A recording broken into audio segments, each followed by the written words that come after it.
नमस्कार मित्रों, द स्वदेश में आपका स्वागत है। इस समय पूरे देश विदेश में एक ही नेता छाए हुए हैं और वह है शशि थरूर। जी हाँ, देश की राजनीति हो या विदेश में भारत का पक्ष रखना हो, यही नेता इस समय छाए हुए हैं और अमेरिका पहुंचे हैं।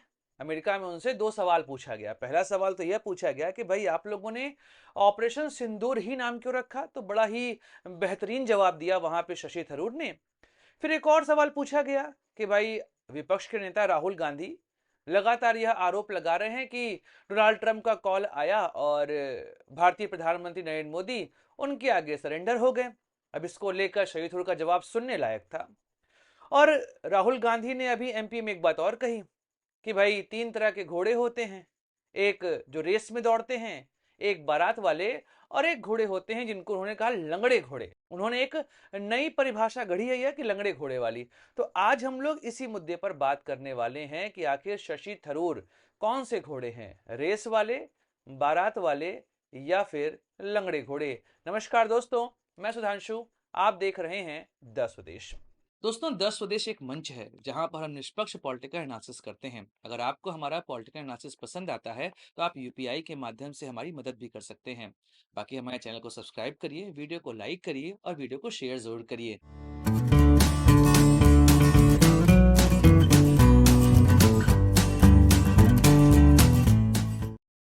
दोस्तों, वीडियो की शुरुआत करते हैं वही ऑपरेशन सिंदूर के शशि थरूर के शानदार बयान से। पत्रकार ने उनसे पूछा कि आप लोगों ने ऑपरेशन सिंदूर ही नाम क्यों रखा।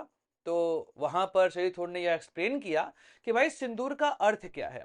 उन्होंने यह बताया कि जब वहां पर आतंकवादियों ने हमला किया तो उन्होंने धर्म पूछा और धर्म से अधिक महिलाओं को एक साइड कर दिया और केवल पुरुषों को वहां पर मारा।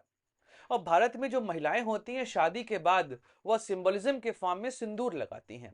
और अगर सिचुएशन ऐसी आती है कि वह विडो बनती हैं तो वह सिंदूर उनके मांग से चला जाता है। ऐसे स्थिति में हम लोगों ने यहां पर, चूंकि महिलाओं की रिस्पेक्ट की बात थी, उनके आत्मसम्मान की बात थी, इस वजह से हमने यहां पर इस ऑपरेशन का नाम ऑपरेशन सिंदूर रखा।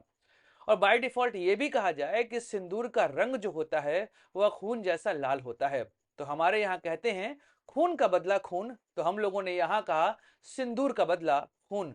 तो अब बात यही है कि इस बयान को जैसे आप देखेंगे तो आपको यह समझ में आएगा कि शशि थरूर को विदेश नीति की बात और साथ ही साथ अपनी बात को किस तरीके से रिप्रेजेंट करना है इसके विषय में उनको अच्छे से पता है।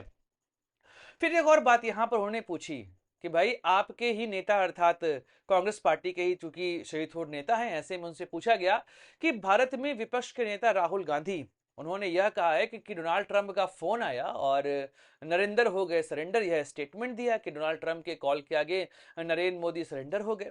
अगर आपने यह बयान सुना उनका तो जैसे ही यह सवाल पूछा गया उनके मुंह से पहला जो स्टेटमेंट निकला वो था हा हा हा, मतलब एक हंसते हुए।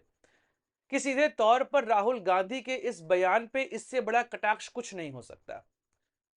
यहां पर उन्होंने आगे कहा कि देखिए भारत और पाकिस्तान के बीच में जो भी सीज फायर हुआ, उस सीज फायर में पाकिस्तान हमारे पास आया था और फिर हमने पाकिस्तान की बात सुनी और हमने उस युद्ध को फिलहाल के लिए स्थगित कर दिया। लेकिन हां, किसी भी तीसरी पार्टी का यहां पर 1% भी रोल नहीं है। अब आप समझिए कि चाहे भारत की सेना हो, चाहे भारत की सरकार हो, या जो डेलीगेशन यहां से गया है, सबके मन में एक कॉन्सेप्ट क्लियर है कि पाकिस्तान ने भारत के आगे सरेंडर किया है, भारत ने पाकिस्तान के रिक्वेस्ट को स्वीकार किया है। लेकिन हमारे विपक्ष के नेता वह लगातार एक ही बात कहते जा रहे हैं कि प्रधानमंत्री नरेंद्र मोदी डोनाल्ड ट्रंप के आगे क्या बोलते हैं, सरेंडर हो गए हैं। अब क्या कहा जाए इसको, इससे हास्यास्पद बात, हास्यास्पद कहूं या क्या कहा जाए कि इससे बकवास बात और कुछ नहीं हो सकती है। ऐसे स्टेटमेंट को नहीं देना चाहिए था। वैसे राहुल गांधी का यह स्टेटमेंट एक तरीके से 2019 के उनके उस स्टेटमेंट को ही दोहरा रहा है जहां पर उस समय भी उनको मुंह की खानी पड़ी थी। और मुझे लग रहा है कि यहां पर भी यही होने वाला है, क्योंकि राहुल गांधी की पिछले 2 साल 3 साल की राजनीति काफी बेहतरीन चल रही थी। खासकर जब भारत जोड़ो यात्रा की शुरुआत हुई थी, उसके बाद भारत जोड़ो न्याय यात्रा की शुरुआत हुई, तो लगा कि राहुल गांधी एक परिपक्व नेता के तौर पर उभर रहे हैं और उनकी राजनीति की एक दिशा हमें समझ में आने लगी थी। वह दिशा कैसी थी इस पर हम चर्चा नहीं करेंगे, लेकिन हाँ, कम से कम वह इस बात पर अब अडिग हो चुके थे कि हमको राजनीति यहां पर किस तरीके से करनी है। एक बात यह कहा जाए कि उनकी राजनीति में यह दर्शाई दे रहा था कि भाई उनको अपना वोट बैंक यहां पर समझ में आ चुका है। वह वोट बैंक मुस्लिम समाज का वोट है और दलित समाज का वोट है। सामाजिक न्याय का नाम लेकर वह अपनी राजनीति यहां पर करते चले जा रहे थे। चलिए, उसका फायदा भी उनको मिला। लोकसभा चुनाव में जहां पिछले 2 बार से उनके पास 10% सीट भी नहीं आ रही थी, इस बार उनको 99 सीटों की प्राप्ति हुई और यह सीट इतनी थी कि वह विपक्ष के नेता के तौर पर शपथ ले सकते थे। लेकिन मुझे ऐसा लग रहा है कि उनके जो सिपह सालार है, जो उनके सलाहकार हैं, वह राहुल गांधी को कुछ ऐसी बातें सिखा रहे हैं जिससे राहुल गांधी की राजनीति ही आत्मघाती होती जा रही है। मतलब वह राजनीति उनका ही नुकसान कर रही है। उनके आसपास के जो लोग हैं, पता नहीं उनको कौन सी पट्टी पढ़ा रहे हैं। मतलब यह बात कहना कि भारतीय प्रधानमंत्री सरेंडर हो गए हैं अमेरिका के आगे, अब इससे बेकार स्टेटमेंट तो कुछ हो नहीं सकता था। और देश में हर कोई इस बयान की भर्त्सना कर रहा है। मैंने अपने एक लाइव में एक पोल लगाया था, उस पोल का रिजल्ट यही रहा है कि इस बयान को लेकर लगभग 70% लोग यह सहमत थे कि भाई ऐसा बयान राहुल गांधी को नहीं देना चाहिए था। पिछले 3 सालों में राहुल गांधी ने जो भी कमाई की थी राजनीतिक रूप से, उस कमाई को उन्होंने मात्र अपने एक स्टेटमेंट से यहां पर गवा दिया है। और आपको आने वाले चुनाव में इसका इफेक्ट होते दिखाई भी देगा।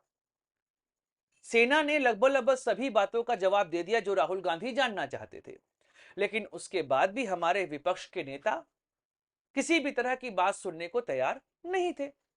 यही चीज यहां पर शशि थरूर ने भी कही। उन्होंने लिटरली हंसने वाला वहां पर रिएक्शन दिया था और उसके बाद उन्होंने यह स्पेसिफाई किया कि भारत और पाकिस्तान के बीच में कोई तीसरा देश नहीं आया है, कोई तीसरा नेता नहीं आया है। और यह बात उन्होंने अमेरिकी सॉइल में जाकर कही है, ऐसा नहीं है कि यह बात उन्होंने भारत में कही।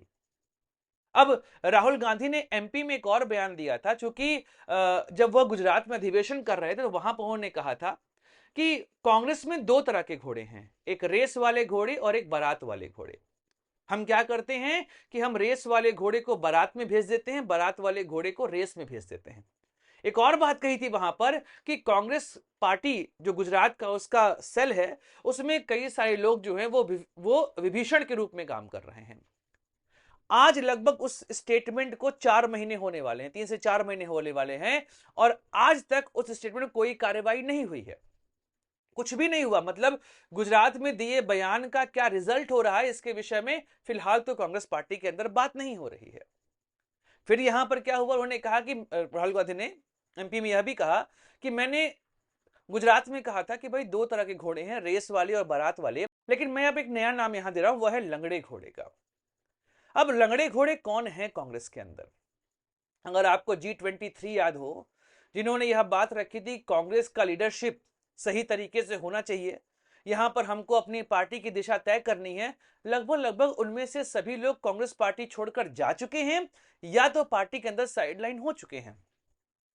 शशि थरूर, सलमान खुर्शीद, आनंद शर्मा या कुछ ऐसे नेता हैं जो उसका भाग हुआ करते थे, वर्तमान समय में कांग्रेस में हैं, लेकिन उनका रोल आपको पता ही है कि उनका रोल कितना ही यहां पर रह गया है।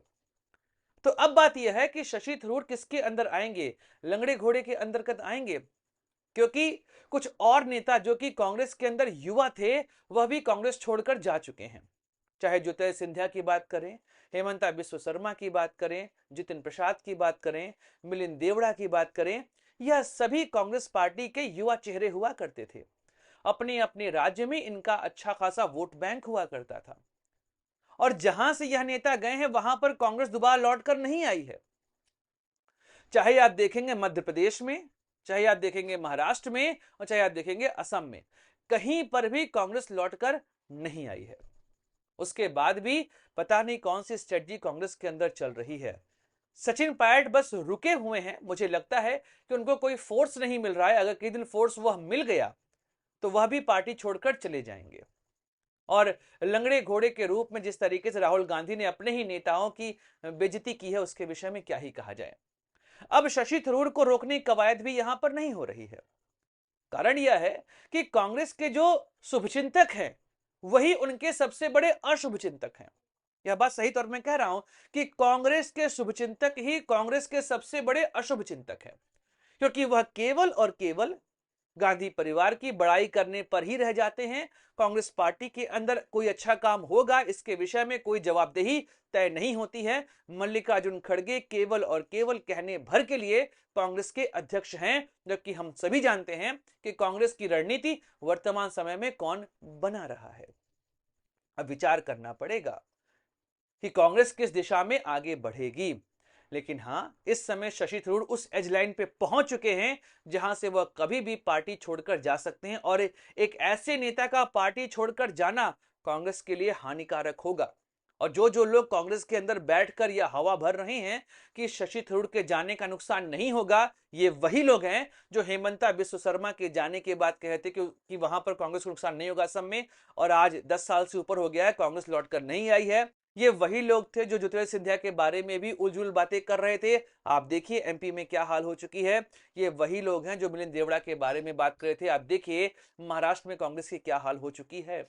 तो विचार करना पड़ेगा कांग्रेस को कि आखिर वह किस तरीके से अपनी राजनीति यहां पर करेगी। और शशि थरूर उस एज पर हैं, उनके लिए थोड़ा सा विचार किया जाए, अन्यथा वह जाएंगे तो कांग्रेस पार्टी का एक बहुत बड़ा पिलर उनके हाथ से छूट जाएगा। और वह प्लेयर अगर गया तो कांग्रेस पार्टी केरल में भरभरा कर गिर सकती है। इसका विचार करना पड़ेगा उन्हें।